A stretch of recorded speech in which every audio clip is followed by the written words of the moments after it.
Puasa secara bahasa itu berarti menahan. Secara bahasa, arti kalimat puasa as-shaum dalam kamus bahasa Arab itu kalau kita cari artinya adalah menahan. Menurut istilah syariat, kalimat puasa itu berarti adalah menahan diri dari perkara yang membatalkan puasa. Artinya kita menjauhi segala sesuatu yang bisa membatalkan puasa kita. Apa saja nanti akan dibahas.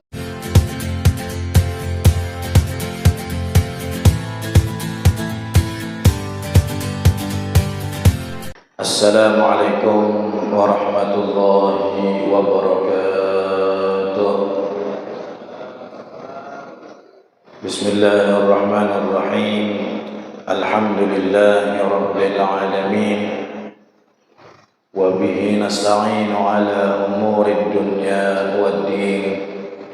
Wa sallallahu wa sallama ala sayyidina Muhammadin wa ala alihi wa sahbihi ajma'in.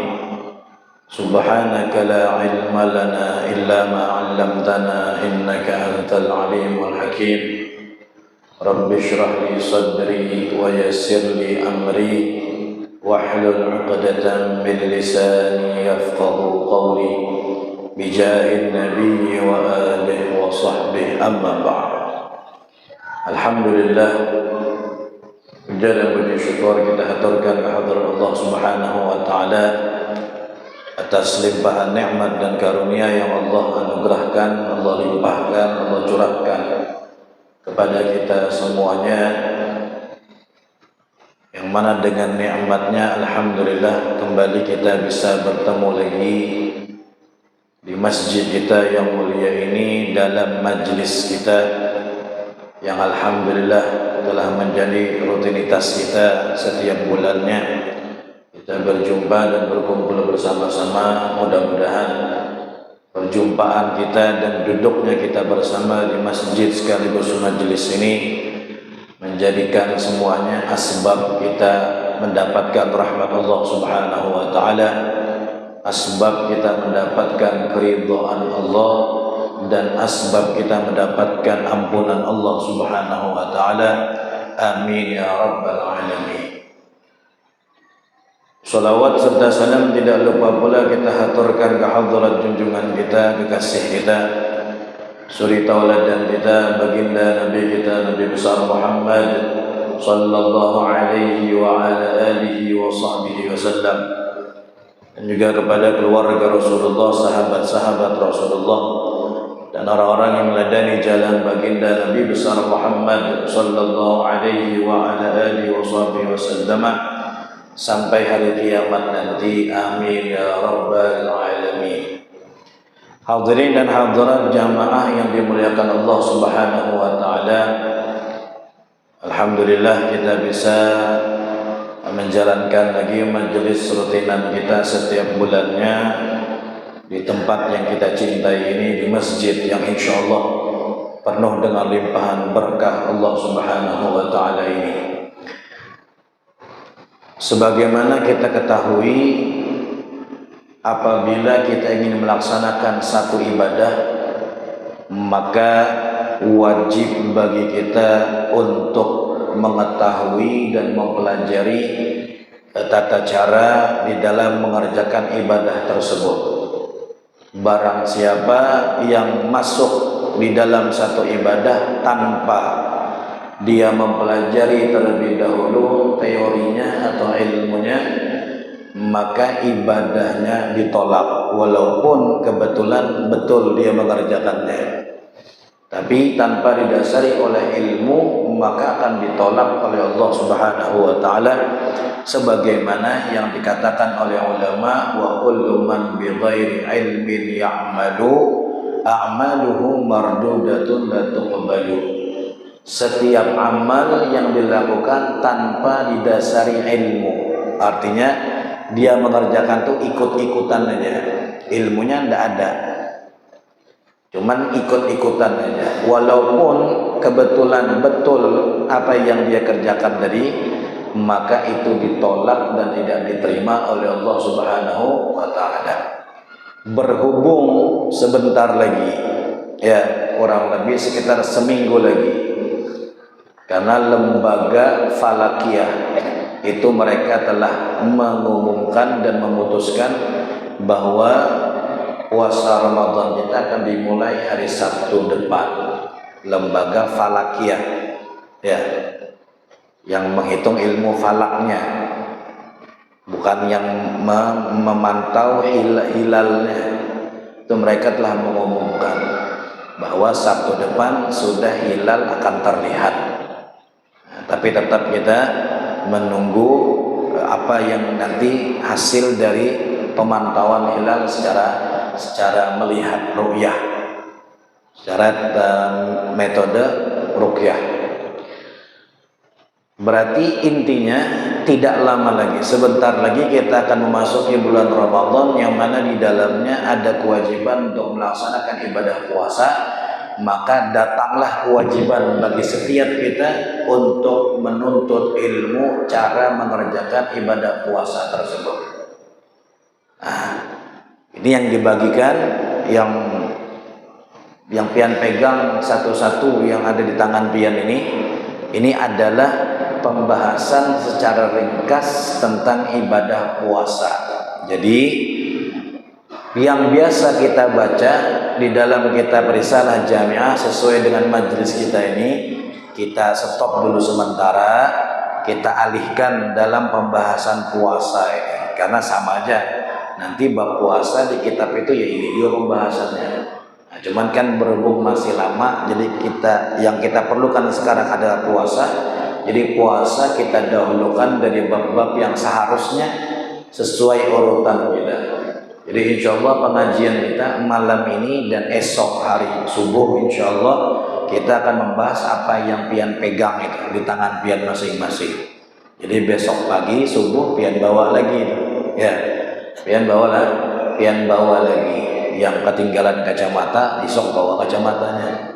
Nah, karena tulisannya pina halus sedikit kan ya, kurang ganal tulisannya. Ada bapak besok subuh bisa bawa kacamata bacanya itu. Nah, ini wajib kita pelajari sebelum kita memulai ibadah puasa, harus kita ketahui bersama-sama. Nah, puasa secara bahasa itu berarti menahan. Secara bahasa arti kalimat puasa as-shaum dalam kamus bahasa Arab itu kalau kita cari artinya adalah menahan. Menurut istilah syariat, kalimat puasa itu berarti adalah menahan diri dari perkara yang membatalkan puasa. Artinya kita menjauhi segala sesuatu yang bisa membatalkan puasa kita. Apa saja nanti akan dibahas di halaman selanjutnya. Mulai terbitnya fajar.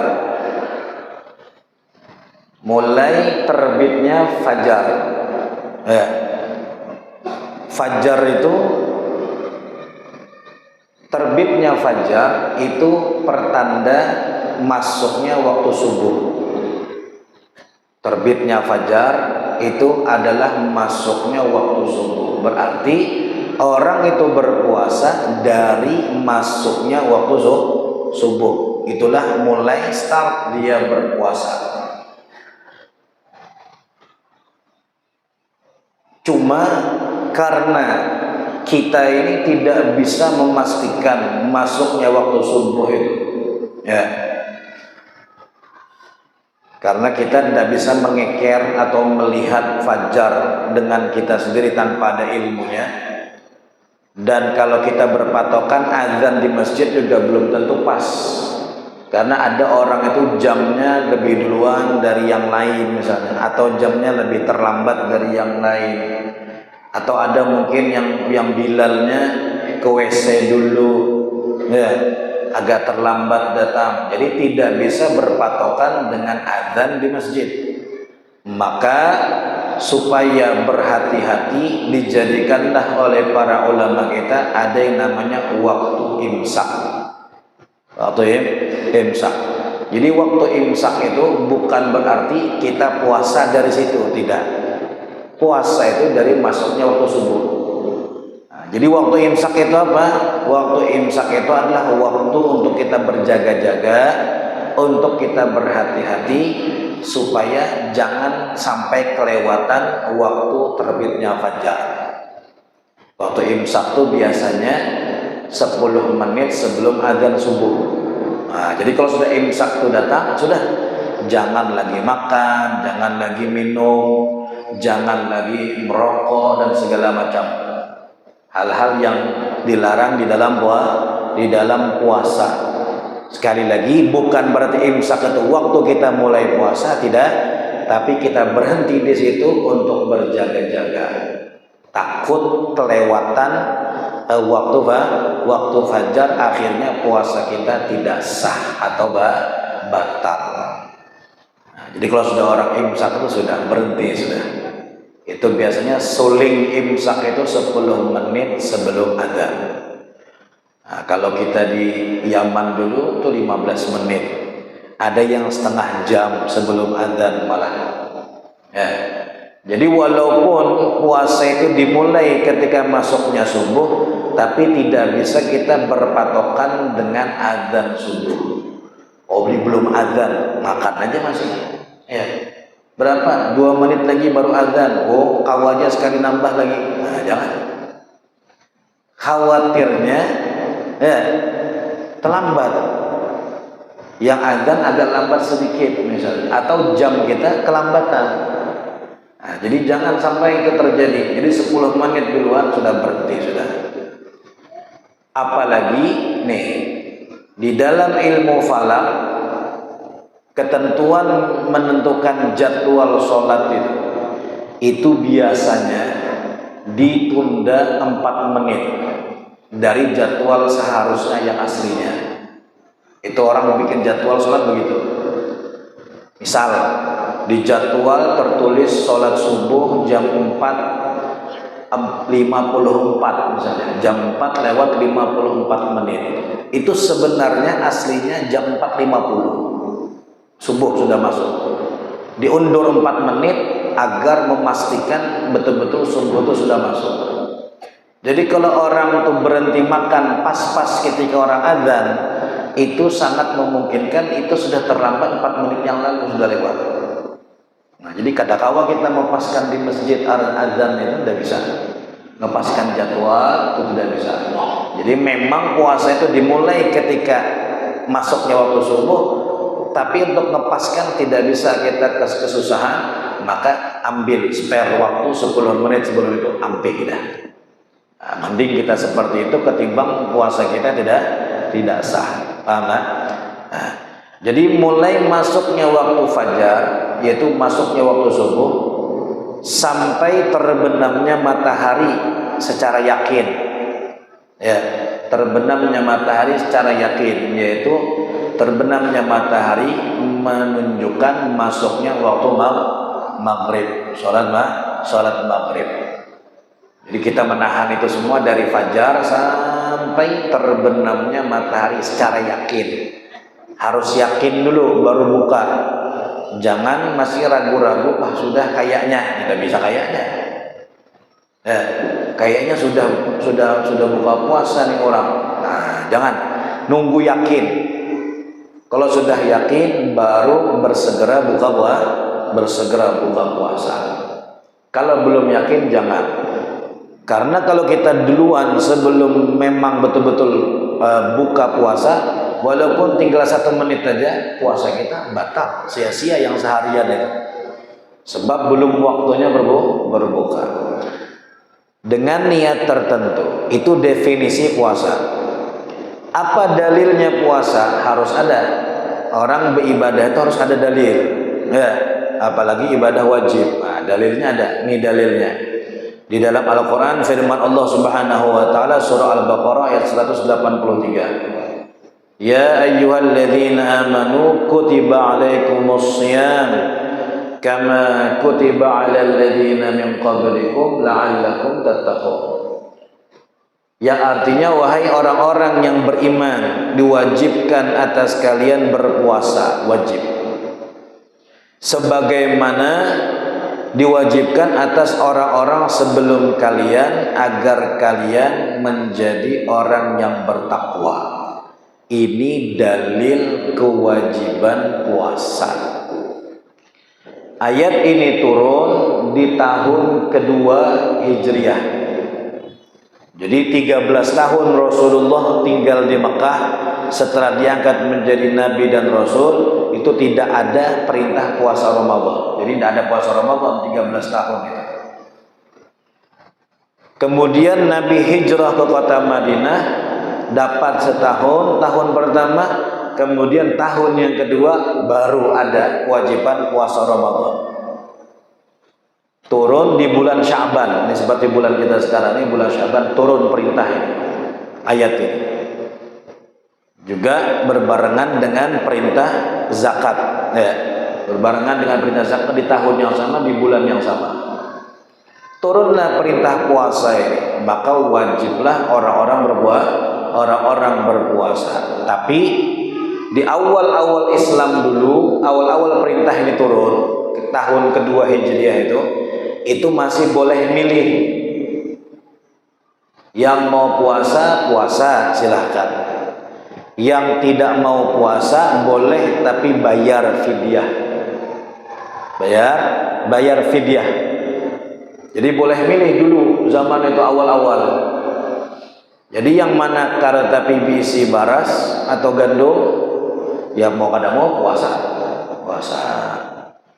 Yang agak sedikit orang berpunya, orang kaya, banyak punya gandum, banyak punya beras, kita tidak usah puasa, bayar fidyah aja. Jadi bayar aja, tidak pakai puasa.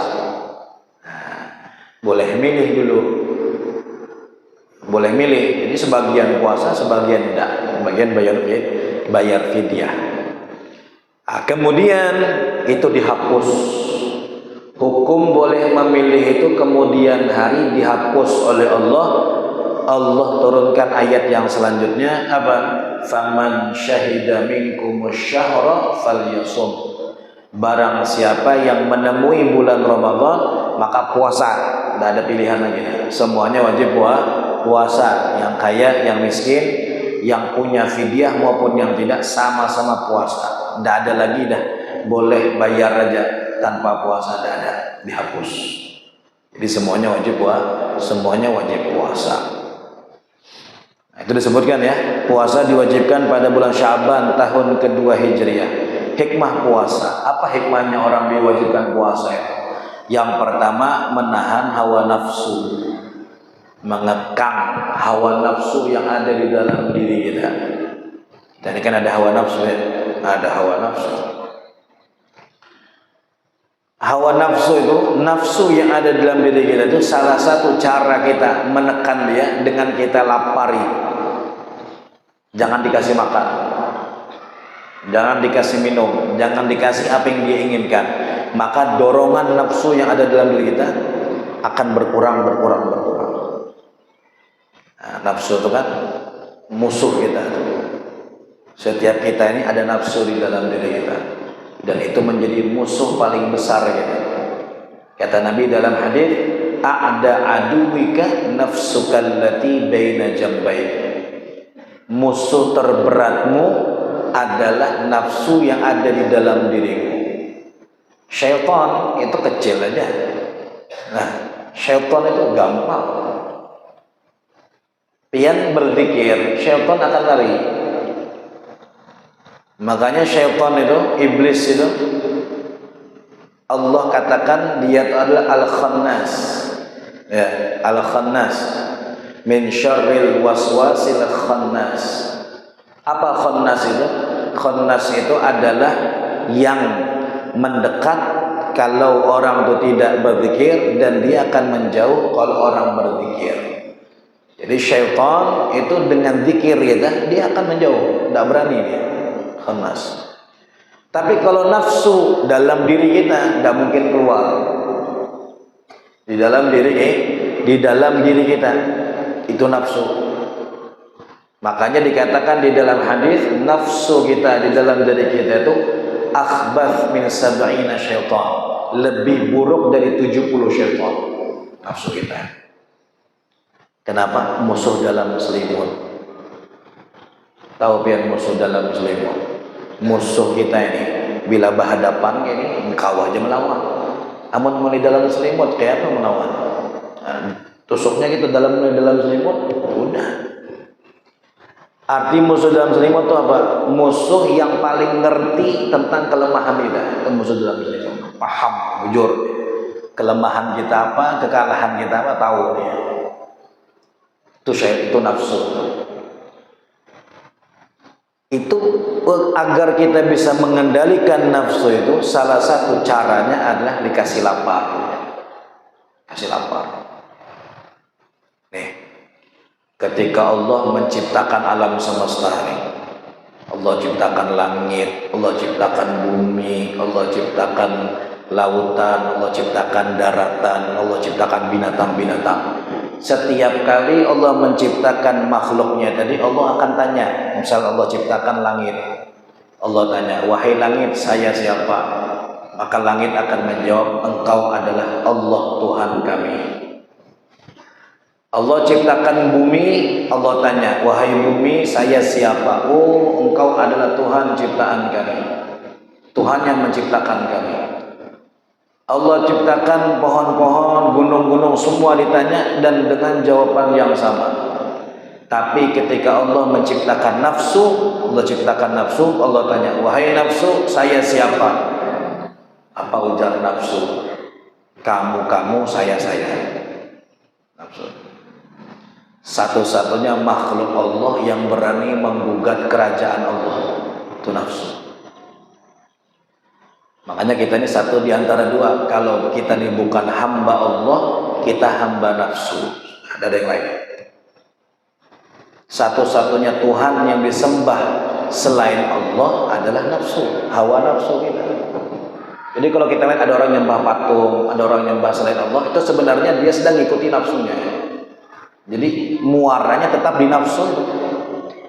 Satu-satunya yang berani minta sembah selain Allah adalah nafsu. Ujar Allah, saya siapa? Ya kamu, saya. Kita masing-masing. Kata nafsu. Akhirnya apa?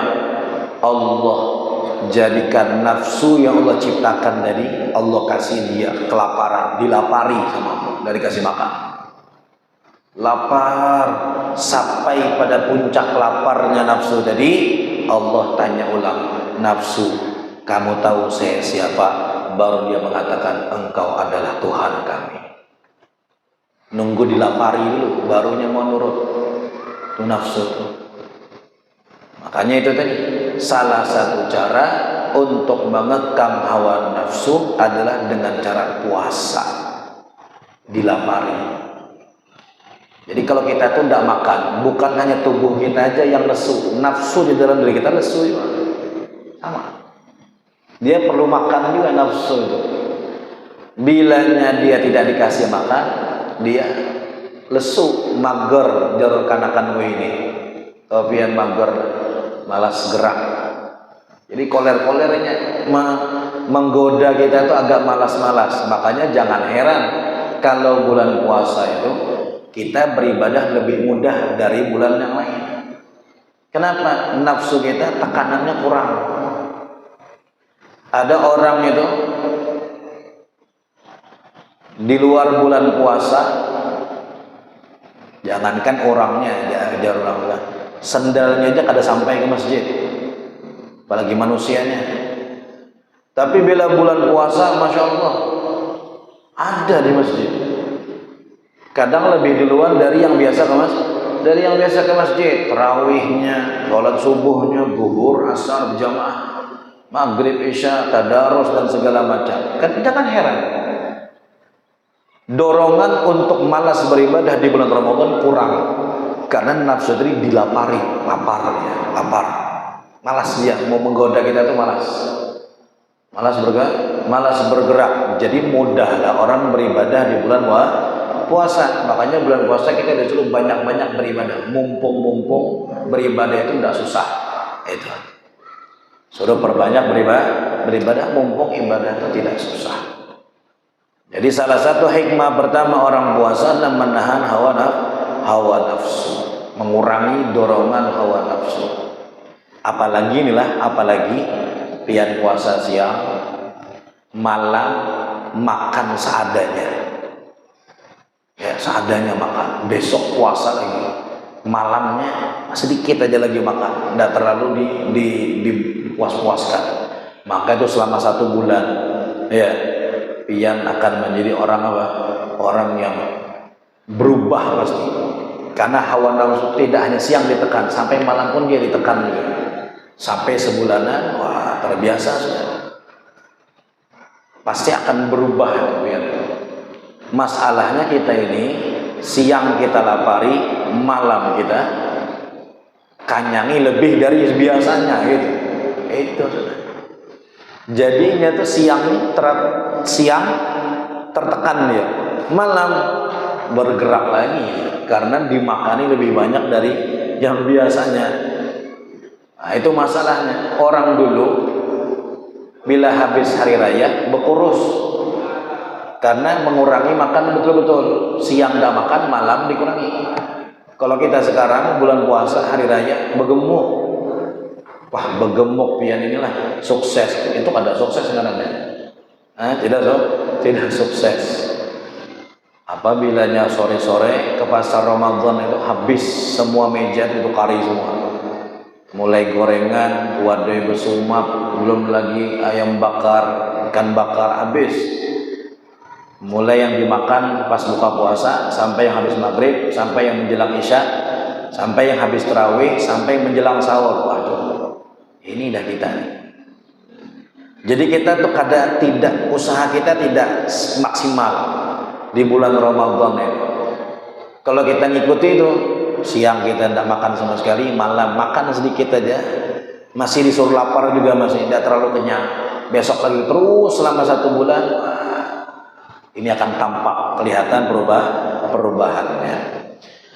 Kemudian mengurangi syahwat di antara hikmah puasa supaya mengurangi syahwat. Di dalam hadis Nabi bersabda, "Ya ma'syara syabab, man istata'a minkum alba'ah falyatazawwaj." Wahai pemuda, kata Nabi, barang siapa yang kalian mampu ada biaya untuk nikah, maka menikahlah. Jangan tidak nikah, jangan dilambat-lambat. Kalau ada biaya, ada ongkosnya, ada kemampuan. Tapi kata Nabi, fa in lam yastati', kalau masih belum ada biayanya, belum mampu, fa alaihi bis-shaum, maka banyak-banyak puasa. Kenapa? Fa inna fihi wija, karena di dalam ibadah puasa itu ada penawar syahwat.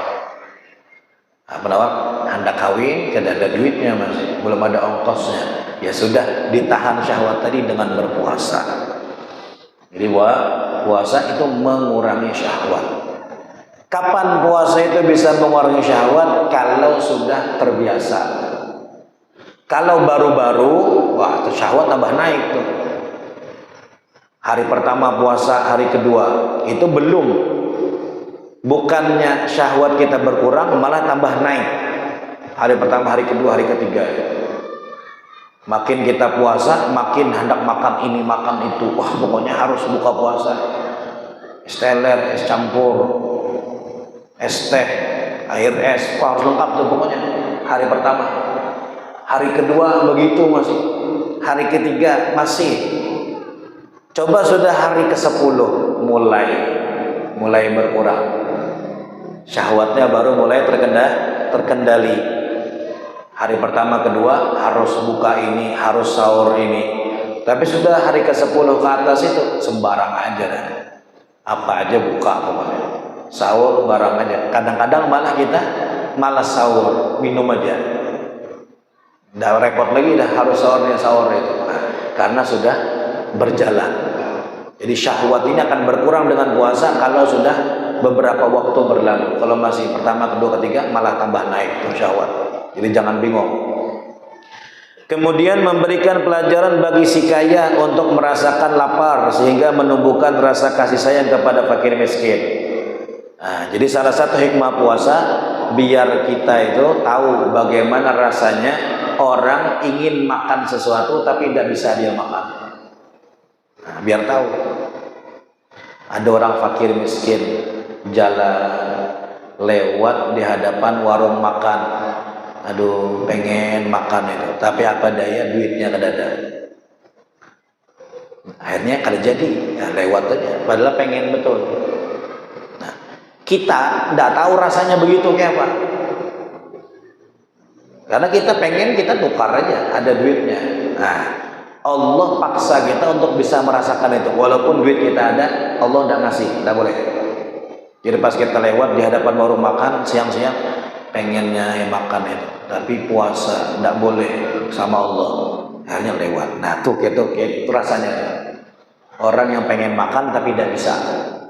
Nah, akhirnya ketika itu kita lakukan, tumbuhlah rasa kasih sayang kepada sesama. Oh, ternyata tidak enak ya. Kalau orang pengen tuh tapi tidak ada, tidak mampu, ternyata tidak nyaman. Saya kasihlah dia, biar dia mau apa, biar dia bisa beli. Gitu. Itu salah satu hikmahnya. Dan menjaga dari maksiat, menjaga diri daripada perbuatan maksiat. Kayak apa? Lihat. Kita tuh kalau puasa kan diingat-ingat. Kita kalau puasa tuh diingat-ingat. Beda kalau kita tidak puasa. Makanya sering kita begini. Ada orang mau berkelahi, misalnya emosi, mau kelahi. Pasti mau kelahi ditahannya. Apa jadinya? Coba aku kada puasa, kita berkelahi dah. Gara-gara puasa tidak jadi. Nah, itu puasa menghindari dari maksiat. Menghindarkan diri dari maksiat. Yang melihat sesuatu umpamanya di handphonenya yang tidak halal. Misal aurat dia lihat di handphonenya, habis itu ditutupnya. Keingatannya puasa. Puasa tidak boleh. Nah, berarti puasa menghindarkan daripada maksiat dibanding ketika orang tidak puasa. Ada remnya kalau orang puasa ya. Kalau yang ingat dirinya sedang puasa, ada remnya supaya dia tidak melakukan tadi. Sampaikan. Berapa menit lagi? Setengah jam. 5 menit lagi. 5 menit.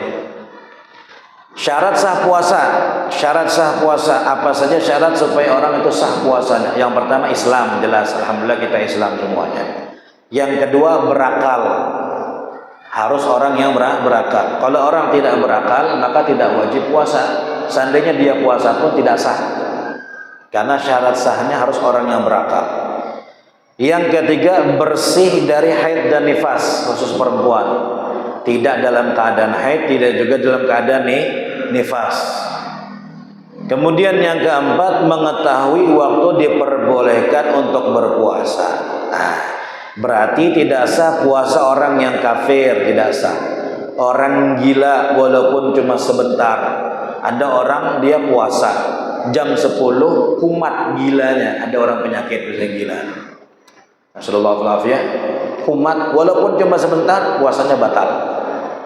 Tidak bisa puasa. Walaupun cuma semenit saja kumatnya atau 2 menit saja batal.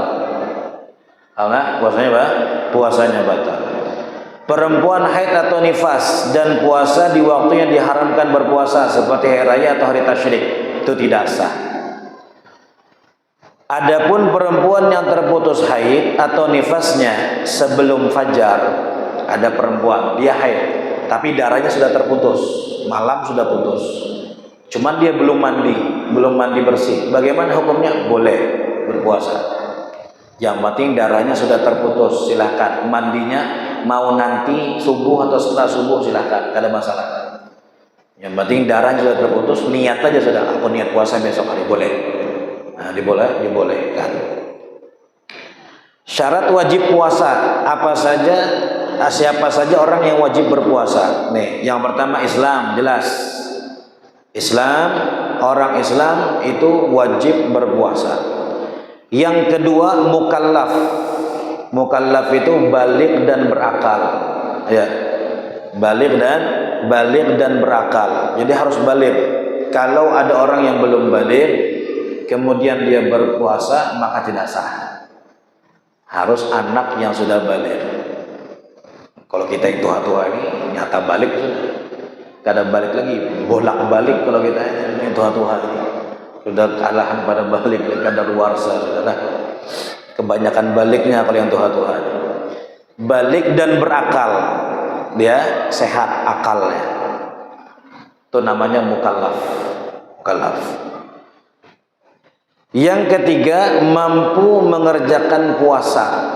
Dia adalah orang yang mampu mengerjakan puasa, bukan orang yang lanjut usia atau orang yang sakit, yang mana sakitnya tidak akan bisa sembuh kata dokter. Nah, jadi kita semua tuh wajib berpuasa kecuali dua macam orang ini tidak wajib puasa. Siapa? Orang yang tidak mampu puasa karena disebabkan terlalu tua, tidak mampu lagi dia puasa dalam umur segitu, maka tidak wajib puasa. Yang pertama. Yang kedua, siapa lagi yang tidak wajib puasa?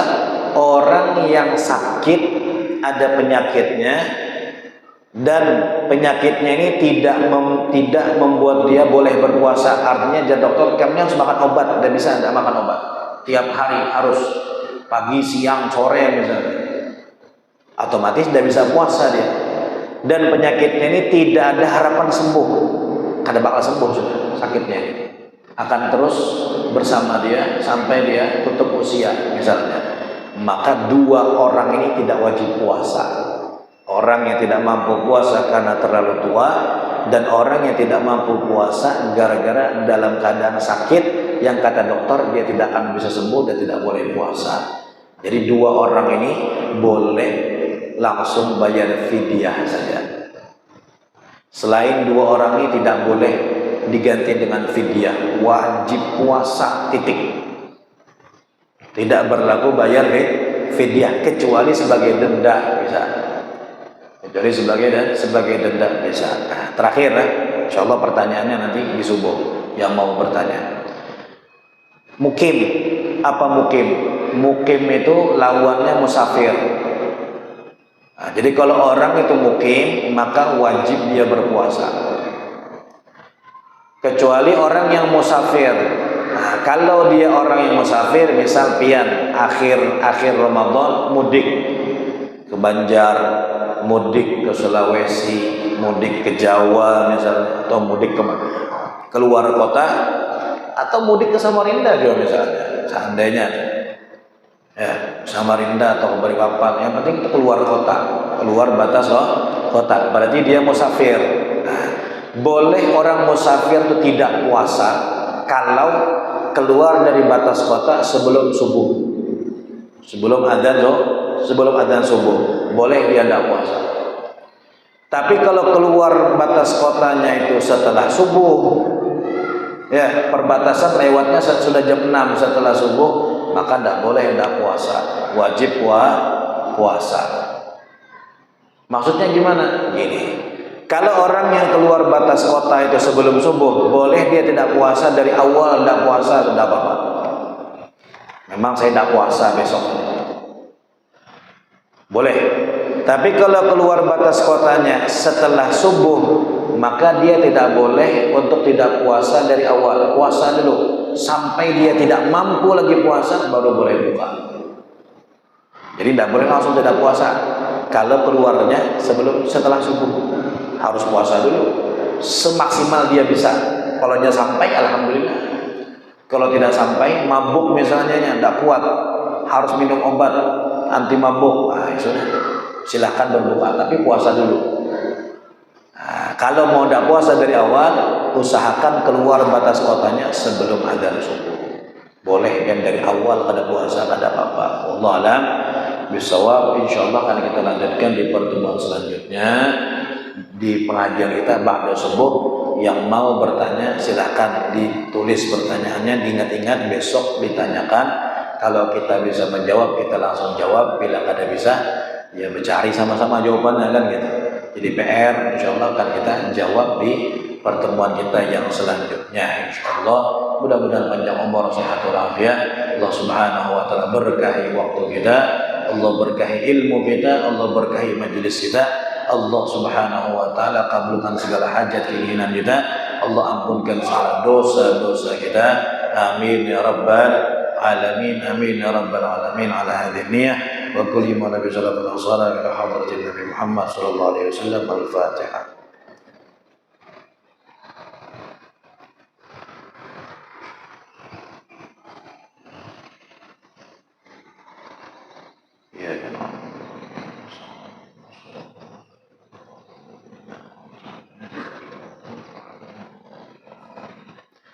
Amin. Bismillahirrahmanirrahim. Rabbil alamin wassalatu wassalamu ala asyrafil anbiya'i wal mursalin sayyidina wa maulana Muhammadin wa ala alihi wa sahbihi ajma'in. Allahumma iftah alaina futuhal arifin waghfirna fid din wa 'allimna ta'wil wa inna sawa'i sabil waj'alna min al-'ulama'i al-'amin wa siratikal mustaqim. Allahumma akrimna bil fahm wa akhrijna min dhulumatil jahli wa rabbana atina fid dunya hasanah wa fil akhirati hasanah wa qina adzaban nar. Sallallahu ala sayyidina Muhammadin wa ala alihi wa sallam bi fadli subhana rabbika rabbil izzati amma yasifun. Assalamu alaikum warahmatullahi walhamdulillahi rabbil alamin. Dari ulun kami minta maaf salah-salah kata, minta halal minta ridha. Hadza minni al-'afwa minkum. Assalamualaikum warahmatullahi wabarakatuh.